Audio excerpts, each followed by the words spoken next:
Welcome to the Coaching Culture Podcast. My name's JP Nurbit, and I'm joined by my friend and co-host, Nate Sanderson. Since I started this podcast back in 2017, its mission has been to share practical ideas to help you grow as a leader and improve your team's culture.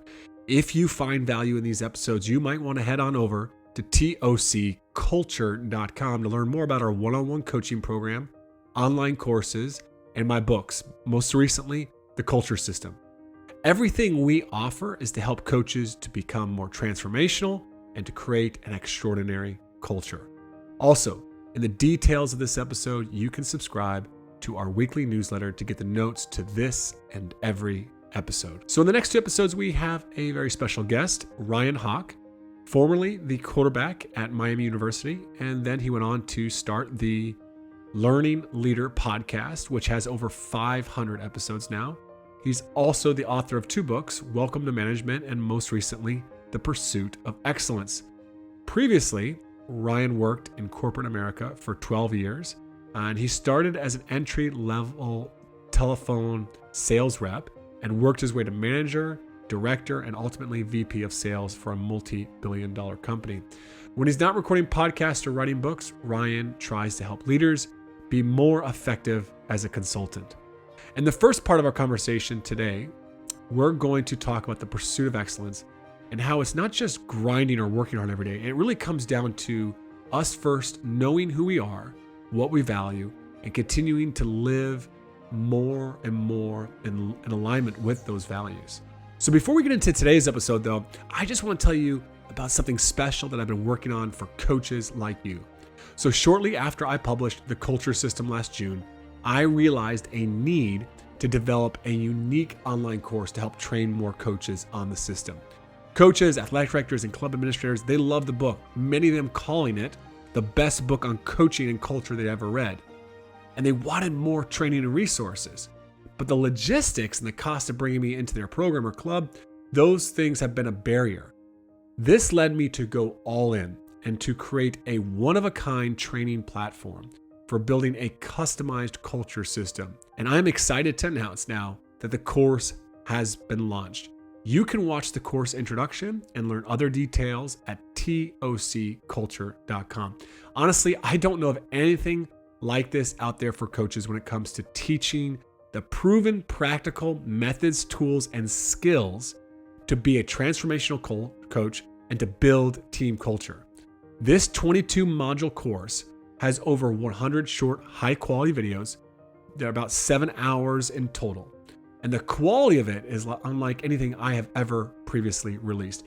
It has over 25 digital resources, including the Culture Operating Systems, the COS checklist, which was exclusively offered for people in my one-on-one coaching program until now.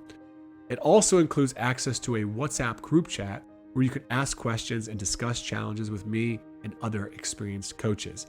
At the end of the course, you and every coach on your staff who completes it will get the TOC Transformational Coaching and Culture Building Certificate. I built this course because I wanted to continue to share the incredible tools, methods, and skills we're training coaches on through our one-on-one coaching program. I want you and every coach in your program to all be on the same page and using the same system when it comes to creating and sustaining your team's culture. So go get the course now by going to tocculture.com. Enough about that. Let's get into our conversation with Ryan Hawk. Well, Ryan, we're grateful to have you on the show with us here today. And just for our listeners that maybe aren't familiar with your background, I'm going to start you with this question here.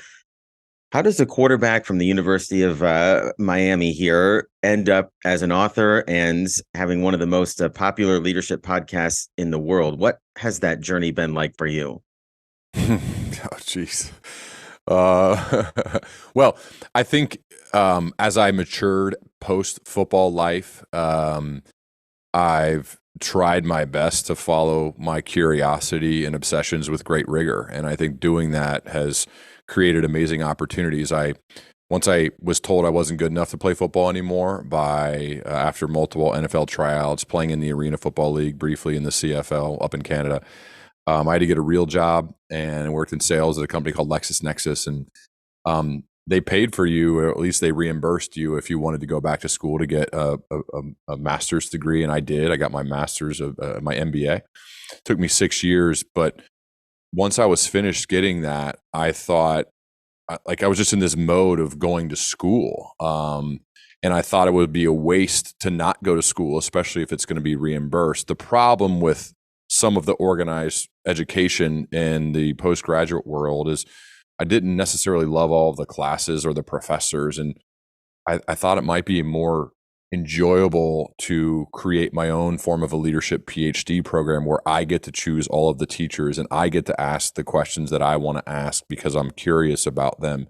And so that's when the Learning Leader Show, my podcast, was born, was out of just really following what I'm most curious about and not wanting to have to go the formal route just to get the certification of the letters behind your name or some sort of an MBA, PhD, whatever it may be. So that's 8 years ago was when I started it. And I'm super grateful for the opportunities it's created, but it really was just out of this almost yearning to go back to school, but not loving the process and all of the classes that were forced upon you. So why not create my own form? And now the cool part about it is other people could learn along with me. And that's how the community has been built. Yeah, I can, as a guy who has a podcast as well here, it's an incredible learning experience to talk to all these people. And Nate and I do episodes, just the two of us. And even those are so rich because we have to be thoughtful in our research and our discussions. And it's a really special experience. And I've learned so much.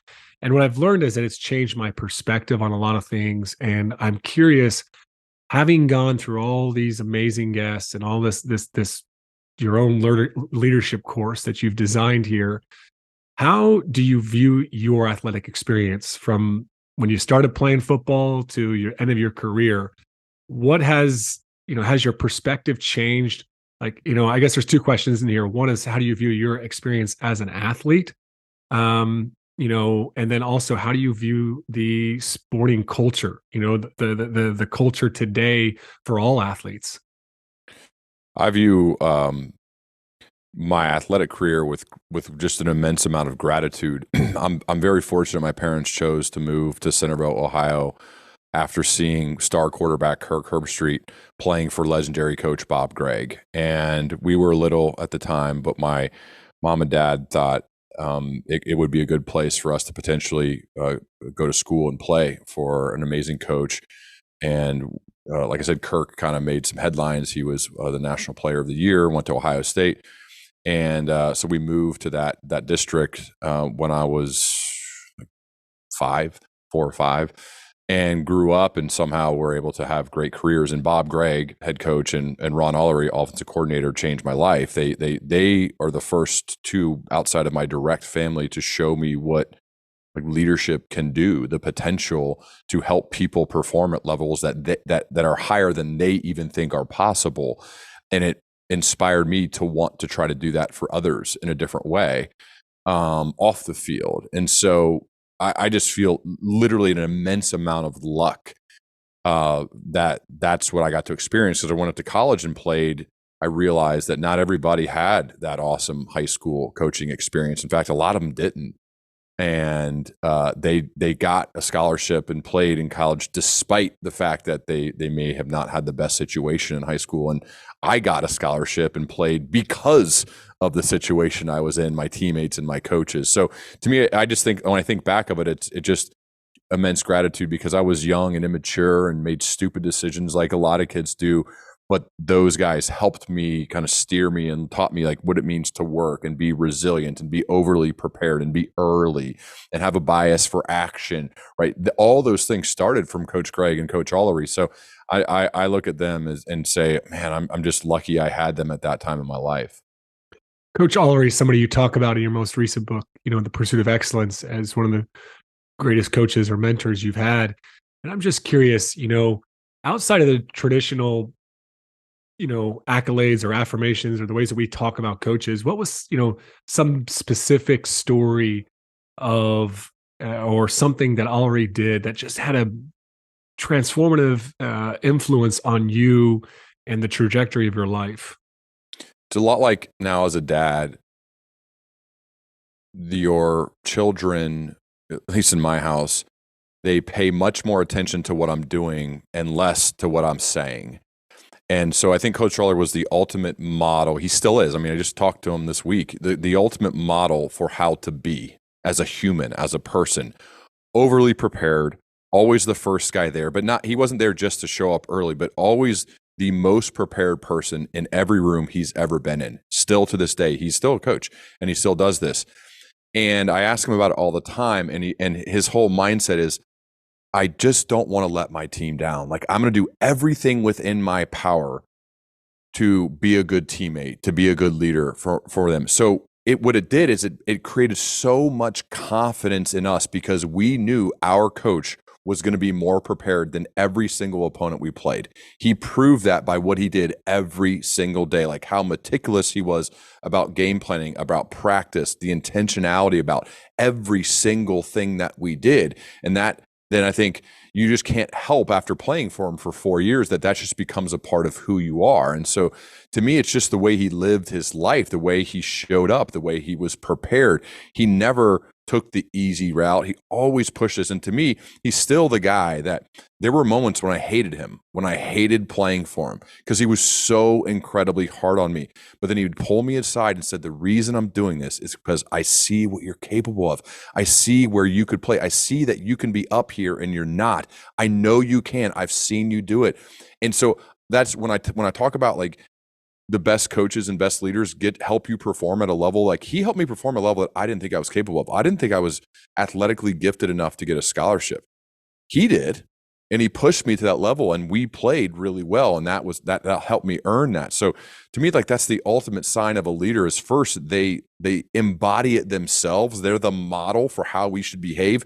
And then they're also not afraid to push. And I think that's really important now. The best coaches, the best leaders, they're both living it themselves, and they're not afraid to push if they see somebody not living up to their expectations. It sounds like he's also fairly relational, especially even at this stage of your life, at the fact that you guys just talked this last week. And I'm just curious, I love him. What do you enjoy about him as a human being too? He's prepared, he models it, he pushed you, but now at this stage there, like, what, I think there's always something for the coaches that we stay connected to. There's something we enjoy and we appreciate about that friendship. I think, especially now, your second part of your initial question was about kind of like how I see it today. I think it's more common to want to look cool. It's almost more, people are impressed if someone looks like they're making it look easy. And I just think I admire people who don't care about that. That what they care about is like we said, being overly prepared, being early for meetings, the ones who show respect and care and love. I remember he pulled me aside going in between my junior and senior year. I'd already had a good 3 years at Centerville. It was going really well. And he said, look, there are going to be times in practice where I'm going to have to rip you to shreds in front of your teammates, because they need to know that you can that I can beat up on you a little bit. They need to see that, so that if they can look and say, hey, this guy who's our 3-year returning starter can get it from him, then anybody could. And the expectations we have are sky high. And so I just think that took like a higher level of emotional intelligence and a trust. Like, it made me really trust him, that he pulled me aside to say, hey, I'm going to do some of these things. Is it a little bit performative? Kind of, but it's necessary for the benefit of the team. I know you can take it. I'm going to do it. It may hurt in the moments, but that's something. So I just think it took that relationship to a whole another level, because I felt kind of like I was on the inside. I felt a part of having an understanding. And then when he would do it, it still would hurt at times, but I also knew that he was doing it for the betterment of me as well as the betterment of the team. And I think all those like little things that make a big difference in you. It's like when you get in the working world, sometimes you'll get a boss who's like, oh, they're just kind of fine. They're there. They leave you alone. You do your thing, whatever. They don't really make you better, but it's fine. Versus at times you get the boss who truly cares. And if they actually care about you, they're the ones who are willing to sit you down and say, hey, here's something you did that wasn't good. I know you're capable of this. We got to work towards getting up to here. And here are some ideas. Here are some thoughts. Here's some feedback, versus the boss who just kind of wants to be your friend like that. Coach Ollery was not trying to be your friend. He didn't care. We were not friends until long after I played. And I think good leaders think about that too. Yes, you can develop relationships, but you may not be the closest of friends in the moments, because at times you're giving really critical feedback to help a person perform at a higher level. And that can be tough. That can impact the relationship. And so in that regard, I respect that. And I'm just grateful that he did that. And then he still kind of does that for me in a way, just on a little bit different level now. Well, I think that's one thing I've learned over the years in my career is that players have a greater appetite for feedback that will make them better, even if it's uncomfortable. I'm a feeler by nature, so it's uncomfortable for me sometimes to tell a kid, look, you're not playing because right now you don't do this, that, or the other. And yet we sometimes fear how that's gonna be received. But players crave that, especially the players that really want to be High successful performers, and grow. great Yes, players. for sure. Yeah, high performers want it. In the business world, it's the same, right, Nate? I think like when I think of my best sales reps that I've ever had work for me, it's very similar. Like they get upset with you if you don't give them feedback. Right? They say, hey man, I'm trying to get better. I am looking to improve. It doesn't help me to say, oh, good job. That's it. Like they don't care about that. They want specifics on how they could be better, regardless of how well they performed. And I think that's a mark of a high performer, of someone who I think has a chance to sustain excellence over an extended period of time, is that they are pushing you to push them. They are seeking out, they want that feedback. And when I'm looking to hire people, I think whether you call that being coachable or high standards or all of the above, that's a quality that I want in a person who actually seeks out and craves feedback, and they don't get defensive when you give it to them. That's another really important part of the feedback, is that somebody wants it, and they prove that once you actually give it to them. Because I've had bosses actually say, yeah, give me feedback. And maybe you do say something critical and they immediately get defensive. Well, they actually don't want it. They want you to tell them good job. All right. So I think that's another important part of it too, when thinking about how you're receiving feedback. Well, another thing we found this year too is we started spending more time on just watching ourselves and learning from our own film compared to always watching our opponents. That's probably a podcast for another day here. But what I found was that if you give a player a feedback and say, look, when you're basketball coach, right, you're driving the lane, your first step is great, your last step's a lot of trouble, because your decision making there, you're not seeing this, or whatever it might be, and we work on it, and 2 weeks later we show in film in front of everybody, here's 3 great decisions that Ryan just made with the basketball. So it becomes a cycle of feedback. Yeah. I'm still coaching you in that. I see you do it right. That affirms this process of feedback for improvement. Here's your next step. And I think that takes a lot of intentionality from leaders and coaches as well. That's a really good point. I like that when you can tie it back, right? Because Ken Blanchard told me about, like, hey, you got to catch people doing it right.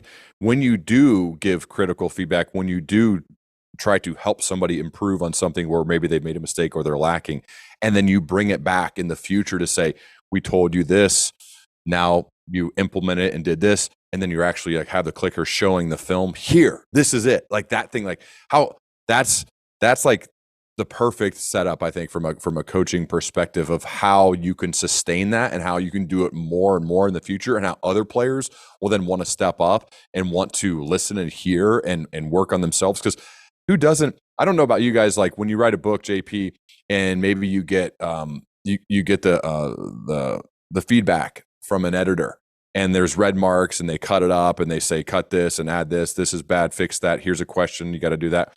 To me, it's one of my favorite parts about writing books is the fact that now I can actually visibly see the thing improving. I can see, it doesn't really hurt, because it's more exciting, because all of a sudden this first or second or third draft went from being good to potentially being great. And that's the same thing with giving feedback and seeing a player implement it and then showing it on film. I think this is similar to writing a book and getting feedback from a great editor that this thing just got better, and now we're in a better position to help others. That's exciting to me. And I think this is a huge important piece of growth and part of the pursuit of excellence, which is kind of what I wanted to lead into, which is your latest book. And one of the things that I think is a challenging thing to figure out is what that pursuit actually looks like as a coach.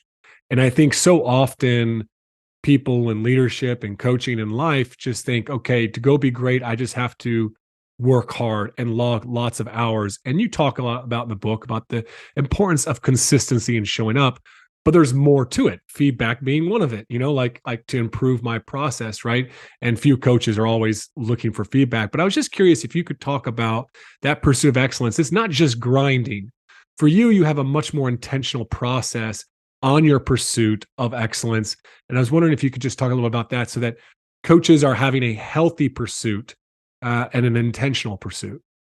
I think it starts with understanding whether you call it your code, your principles, or your values, and then living each day through those. And that takes a lot of work to figure those out. So to me, over the course of years of saying, what does it mean to be, what's most important to me? And I've defined that as being thoughtful, thankful, curious, and consistent. And so each day, if I live out my values of being thoughtful, of being thankful, of being curious, of being consistent, good things will probably happen, because those are what's most important to me. That's what I've identified as kind of part of my purpose, which is to inspire others to value and pursue excellence. To me, excellence is about this gradual pursuit of always striving to do better, which is a Pat Riley quote. But I really believe in that excellence is really about a comparison, not really with anything in society or any other person, but really with yourself, of improving that, of being a bit better tomorrow than you were today, and of being a bit better next week than you were this week. And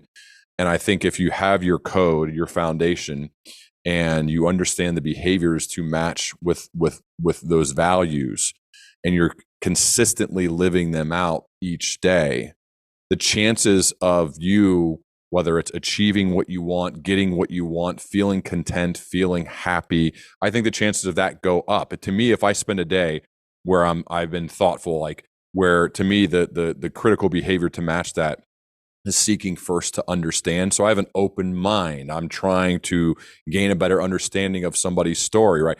To me, the thankful value, how I live that out, is leaving people, places, and things better than I found them. So just think, leave it better. Did I leave them better? Did I leave this place better? That's how I show that I'm grateful for what I've been given. Being curious, to me, is stretching my zone of competency. So I am seeking answers. I'm asking questions.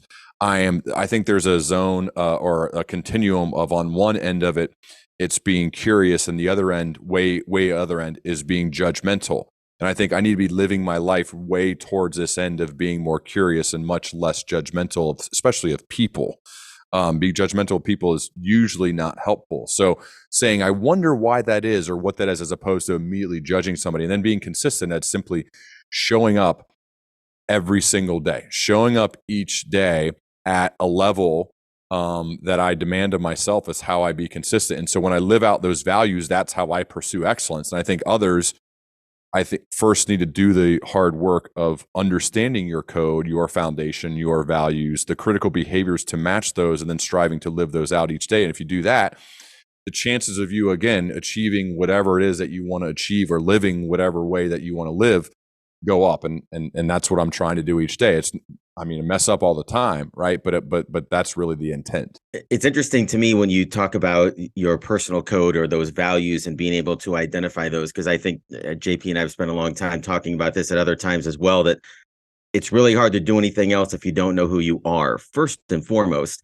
But I think the second piece of that, as you're saying, is there's this reflection piece of, okay, this is what I value. How am I doing? And I'm in the season now. We just ended our postseason a couple of weeks ago. So I'm in exit interview mode with all of our players, meeting with them one-on-one. And they don't know this, but I'm listening very acutely to see if I hear any of the three values that I would hold closest to me, how I would want to identify myself, comes out in any of their descriptions of their experience or my leadership or that sort of thing. So, for us, it's gratitude, effort, and love. Those are the three things.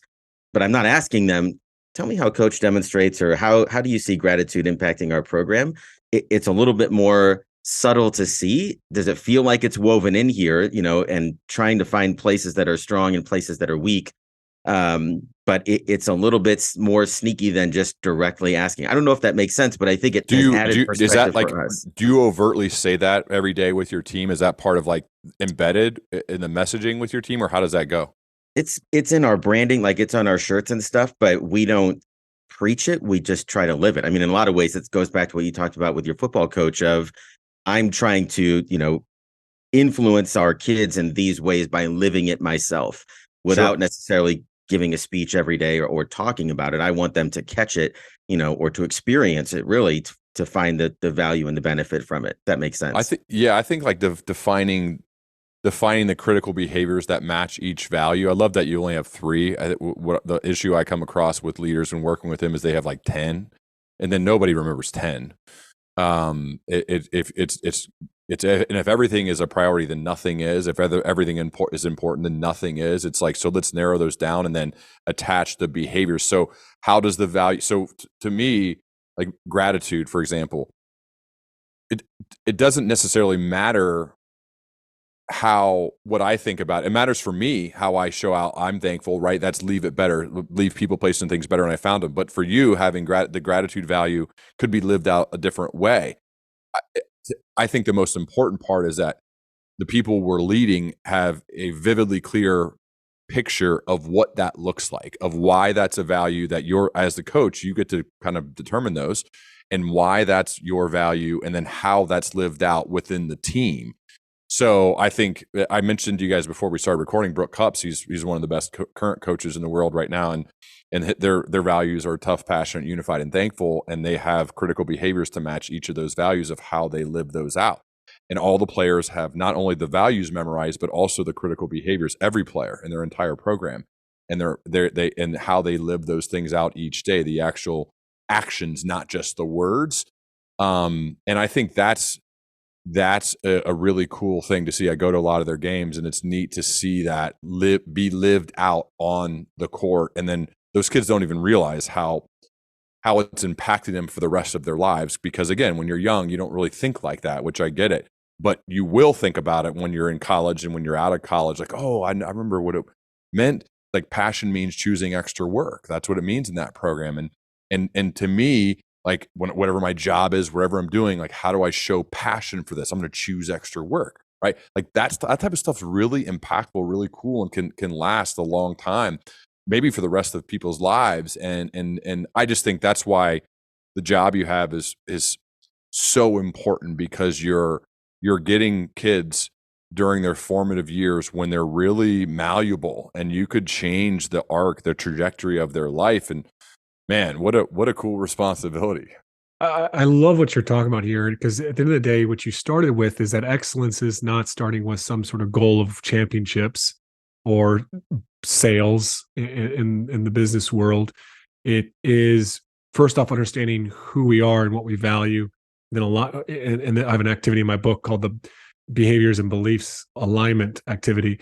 And it's all about making sure, hey, we got these core values, and then aligning some stuff there. And I was actually kind of a bit of a wake up call for me about a year ago after I published the book, of just kind of, hey, my most important culture that I'm a leader in is my family. And so my wife and I actually sat down and we came up with joy, love, and growth as our core values. And now we have some plans to put some artwork up on the walls and stuff like that of those words, and to maybe talk about them and define them with our kids. But really it's about making sure, and we wrote this down, is like, what does that look like?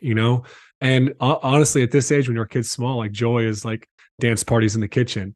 Growth is, that they are part of the journaling process every night when we read as a family. I have a journal, they all have journals. They don't have to journal, but they're there, and it's just engaging them in that process. And so you're speaking my language here, man. This is just really good stuff. Well, that's amazing, dude. I mean, that really is. It's inspiring to hear, like that being put into play. That's the biggest thing. One of the things I get asked about is like, well, you had 500 of these. Well, how can you do all that stuff? Well, you can't do all of it, but I do think taking action on the things you learn from the podcast, from people that you're fortunate to speak with, that's like one of the coolest parts. But then living out those values in the most important place, right? Inside your own home. So your kids, as a parent, what we're trying to normalize is being a person who is kind and helpful and value add and resourceful and independent and tough and resilient. And we have to model that first. We have to kind of embed that. We have to normalize those things. That's the thing I didn't realize in my own home, I didn't realize how awesome my parents were until I got out of the house. I just thought everybody had awesome parents. I just assumed everybody, like your kids walk in the background too, which is awesome. But I just thought everybody had that. And then you get out and like, oh, they don't. It was so normal for my dad to take a phone call at 9:30 at night to someone who'd just been laid off and then make calls and send notes like crazy to help that person get another job because he cared about them and their family. That was just such a normal occurrence in our house that it became no big deal. It was just normalized. And that's one of my goals now as a husband and a dad is to try to normalize those excellent behaviors of being a good person. And it feels like, JP, that's exactly what you're doing. It's not going to be like a big deal. It's just what we do. This is just how we are. This is what mom and dad said. This is how we behave. And that's the part that I think is just so important to try to do. It's not easy. It takes time. It takes consistency, all of that, but it's so impactful if you do it. And if our listeners are lucky, they might actually hear some of the joy and love of my family here as my 2-year-old's at home today with a little bit of a stomach bug. But this is just awesome. And I think we kind of answered the question I was going to ask you, was just like, where do leaders get this wrong in the pursuit of excellence? And really, it's just not living according to our values, not putting them into play in many ways. I think one of the things that you share in the book that I love is you talk about it's like a 3-step process where you don't just consume information or learn. And I think a lot of times we got a lot of people that are just listening to great podcasts, but there's kind of like a refinement or putting in action. I was just curious if you could share that process for you of putting things into play and evolving and growing yourself. Yeah, I love the phrase from Charlie Munger to become a learning machine. And like my 4-part process for how I become a learning machine is, it's not just about the person who sits in the corner and takes notes and listens to podcasts. So the first part of my learning machine is of the 4 parts, the intake engine, right? So you got to put fuel in that engine. The fuel for me is listening to podcasts, reading books, watching TED Talks, talking to guys like you, right? Fuel the intake engine every day. The second part then is to run experiments. So this is what I've gathered. Now I'm going to learn. Let's say I met with a mentor and that mentor was observing me running meetings, for example. And they gave me feedback. Hey, you've been doing this. You should maybe open this way. Hey, I noticed that you've been doing this. What if we change it into that? So you're immediately running an experiment and you're implementing what you're learning the very next meeting. Maybe they're even in there to watch you.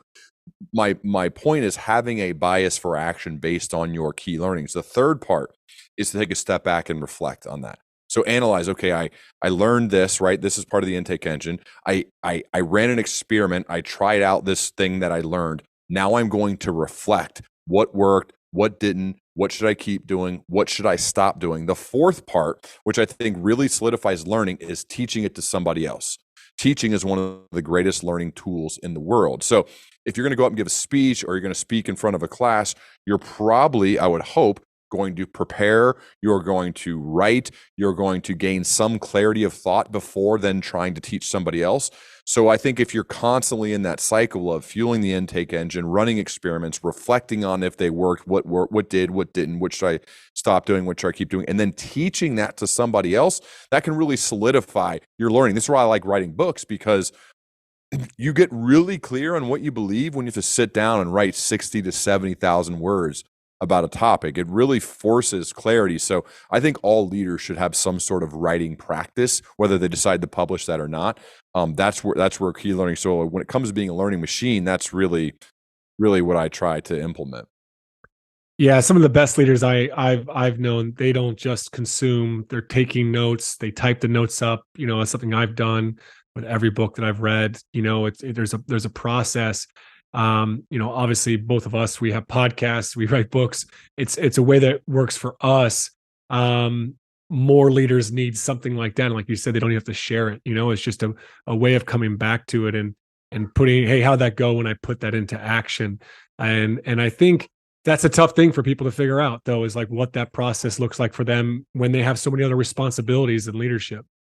Yeah, it goes back to so much of this work is you got to lead yourself first. It's like figuring yourself out, and that's a never ending process. But it's knowing I got to lead myself first before I'm ever going to effectively lead anybody else, and that is an always evolving thing. And I think that's actually exciting. I think it helps to look at it as an exciting way to approach it. That I need to be working on myself first and foremost to be the model and then hold others accountable and push them. But it always starts with us.